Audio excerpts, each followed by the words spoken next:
नमस्कार आदरणीय पालक आणि विद्यार्थी मित्रांनो. तर परत एकदा स्वागत आहे तुमचं मेडिकल सिम्प्लिफाईड या चॅनलवरती.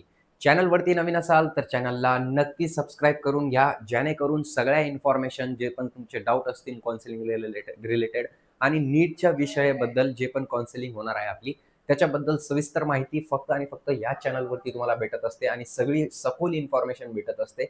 तर या चॅनलला तुम्ही एकदा नक्की सबस्क्राईब करून घ्या. तर आज आपण या व्हिडिओमध्ये अत्यंत महत्त्वाचा मुद्दा डिस्कस करणार आहोत आणि तो मुद्दा म्हणजे आपले जे पण नीटचं रिझल्ट आहे तो कधी येणार आहे. सगळ्यात अगोदर हे डिस्कस करून घेणार आहोत. त्याच्यानंतर नीटची जी काउन्सिलिंग प्रोसेस असते, स्टेट कोटा असो, ऑल इंडिया कोटा असो किंवा एमसीसी असो, या सगळी काउन्सिलिंग प्रोसेस कधीपासून स्टार्ट होणार आहे त्याबद्दल आपण सविस्तर माहिती या व्हिडिओमध्ये बघणार आहोत. तर त्याच्या अगोदर एक महत्त्वाची सूचना, ज्यांना माझ्याकडून काउन्सिलिंग करायची असेल ते मला 7887559633 या नंबरवरती कॉन्टॅक्ट करू शकता. बघा, ऑफर चालू आहे सध्या काउन्सिलिंगवरती. तर ₹5,000 सध्या ऑफर आहे. 5,000 मध्ये संपूर्ण तुमची एम-बी-बी-एस असो, बी-ए-एम-एस असो, बी-एच-एम-एस असो, बी-डी-एस असो किंवा अदर कोणतं मेडिकल फिजिओथेरपी असो, याबद्दल तुम्हाला सखोल इन्फॉर्मेशन दिली जाईल. त्याच्यासोबतच कॉलेजची लिस्ट, सिलेक्शनची गॅरंटी तुम्हाला दिली जाईल.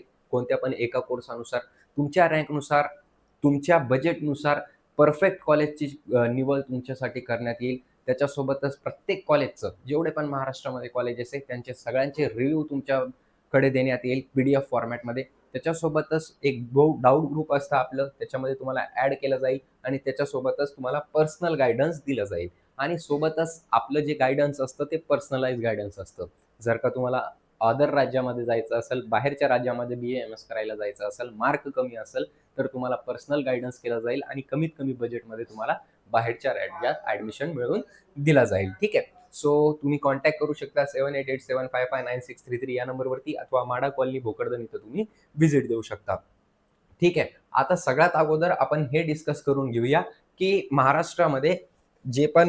महाराष्ट्राची जी काउन्सिलिंग आहे ती कधी स्टार्ट होणार आहे आणि त्याच्या अगोदर आपण एक अत्यंत महत्त्वाचा मुद्दा बघणार आहोत आणि तो मुद्दा म्हणजे रिझल्ट कधी येणार आहे. आता रिझल्ट कधी येणार आहे, ही साहजिक गोष्ट आहे, की रिझल्ट नेहमी कधी येत असतो एन-टी-एचा, तर नेहमी रिझल्ट हा एन-टी-एचा कधी येत असतो, तर 1 किंवा 2 महिन्यानंतर येत असतो. ठीक आहे. पहिले ॲन्सर की जारी केली जाते. जी पण ॲन्सर की असते, पहिले ती जारी केली जाते आणि त्याचा व्हिडिओसुद्धा मी टाकला होता. ॲन्सर की ऑफिशियली एन-टी-एनं रिलीज केलेली आहे. पहिल्या वेळेस झालं असं, की एन-टी-एनं एवढ्या लवकर काय दिलेली आहे आपल्याला, एवढ्या लवकर आपल्याला ॲन्सर की देण्यात आलेली आहे त्यांच्या ऑफिशियल वेबसाईटवर. ठीक आहे. त्या एन-टी-एच्या ऑनलाईन जी पण ॲन्सर की आहे त्याला चॅलेंज करण्यासाठी सुद्धा ते लवकरात लवकर काय काय देणार आहे, पोर्टलवरती काय देणार आहे, नोटिफिकेशन देणार आहे. ठीक आहे. तर ही गोष्ट समजणं अत्यंत गरजेची तुमच्यासाठी, की लवकरच ती पण प्रोसेस इथं संपणार आहे. एन-टी-एनं यावर्षी खूप जास्त फास्ट प्रोसेस केलेली आहे. जसं आपण समजू शकत असाल, की पेपर पण झाला. पेपरच्या नंतर 4च दिवसाच्या आतात त्यांनी एन-टी-एची ऑफिशियल की सुद्धा रिलीज केली. एवढ्या लवकर साहजिक होत नाही.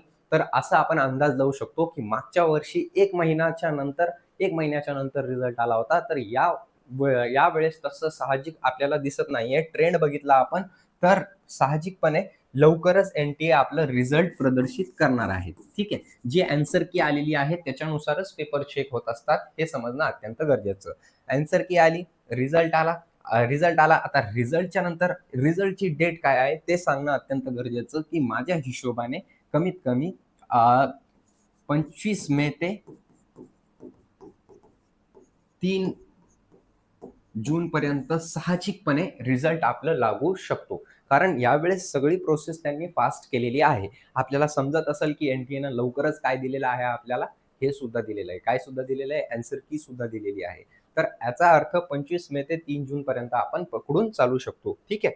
आता 3 जून झालं, त्याच्यानंतर तुम्हाला समजून जात असतं, की तुमचा नंबर कुठं लागत आहे, कसं लागत आहे. कारण तुमच्याकडं ऑल इंडिया रँक येऊन जाते. आणि ऑल इंडिया रँक आली म्हणजे तुम्हाला मागच्या वर्षीच्या ट्रेंडनुसार समजून जात असतं, की तुमचा नंबर लागू शकतो की नाही लागू शकत. तुम्ही सेफ स्कोरमध्ये आहात की नाही आहात. ठीक आहे. तुम्हाला अगोदरच सांगितलेलं आहे मी, की मार्कवरती काही डिपेंड नसतं. जे सगळं काही असतं ते ऑल इंडिया रँकवरती डिपेंड करत असतं. आता याच्यानंतरची गोष्ट सांगितली आपण, तर काउन्सिलिंग प्रोसेस कधी स्टार्ट होते? तर महाराष्ट्राची बघा नोटीस नंबर 1 2025 ची आहे. 2025 ची का बरं दाखवत आहे? कारण ही मागच्या वर्षीची आहे आणि मागच्या वर्षीच्या ट्रेंडनुसार आपण समजू शकतो की काउन्सिलिंग कधी साहजिकपणे स्टार्ट होत असते. तर रिझल्ट आल्यानंतर खूप सारे केसेस पडतात याच्यावरती एन-टी-एवरती, की हे चूक झालं, ते चूक झालं, इथं चीटिंग झाली, तिथं चीटिंग झाली, इथं पेपर फुटला, तिथं पेपर फुटला. अशा काही गोष्टी होत राहतात. त्या कारणामुळं काउन्सिलिंग कधी-कधी डिले होत असते. मागच्या वर्षी पण हे झालं होतं, त्याच्या मागच्या वर्षी पण झालं होतं, त्याच्या मागच्या वर्षी पण झालं होतं. 2021 पासून चालू आहे आणि यावर्षी सुद्धा होणार आहे. तर साहजिकपणे आपण विचार केला तर 23/7/2025 रोजी सी सेलनं आपलं काय केलं होतं, आपली जी पण काउन्सिलिंग असते ती सी सेलवरती होत असते. तर सी सेलनं एक नोटीस जारी केली होती आणि त्या नोटीसमध्ये त्यांनी रजिस्ट्रेशन स्टार्ट झालेले आहे असं सांगण्यात आलं होतं. Admission process for under graduate health science courses for academic year 2025-2026 म्हणजे 23 तारखेपासून हे काय झालं होतं, आपली प्रक्रिया चालू झाली होती. आणि इथं तुम्हाला डेट दिसत असेल, की ऑनलाईन रजिस्ट्रेशन कधीपासून स्टार्ट झाले होते, सेशन अप्लाय कधीपासून स्टार्ट झालं होतं. सगळ्यांसाठी एम-बी-बी-एस असो, बी-डी-एस असो, बी-ए-एम-एस असो, बी-एच-एम-एस असो, बी-यू-एम-एस असो, बी-पी-टी-एच असो, बी-ओ-टी-एच असो, जे पण हेल्थ कोर्सेस आपले ते 23 जूनपासून स्टार्ट झालं होतं. ठीक आहे, 23 जून सॉरी जुलै आहे ना?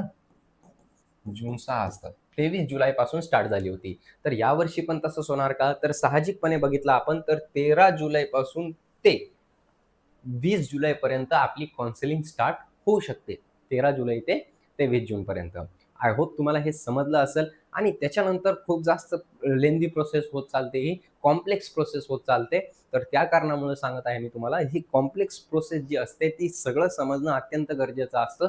प्रत्येक दिवस हा काउन्सिलिंगमध्ये अत्यंत महत्त्वाचं असतं. तुम्हाला स्वतःचे डिसिजन घ्यावे लागतात आणि इथून तुमच्याकडं कमीत कमी रिझल्ट आल्यानंतर 1 महिना किंवा दीड महिना तर साहजिक असतोच, की तुम्हाला विचार करायचं काय असतं, तुमच्याकडं पर्याय असतं. तर जशीच काउन्सिलिंग स्टार्ट होऊन जाते, तसंच आपल्याला समजून जातं, की आता काय करायचंय आणि कसं करायचंय. आय होप तुम्हाला ही इन्फॉर्मेशन आवडली असेल तर चॅनलला नक्की शेअर करा. तुमच्या गरजू जे पण गरजू विद्यार्थी आहेत त्यांच्याकडं हा व्हिडिओ पोहोचवा आणि त्याच्यासोबतच हा चॅनल पोहोचवा. आणि ज्यांना माझ्याकडून पेड काउन्सिलिंग करायची असेल, ते मला 7887519633 या नंबरवरती कॉन्टॅक्ट करू शकता अथवा माडा कॉलनी भोकरदन इथं तुम्ही व्हिजिट देऊ शकता. धन्यवाद.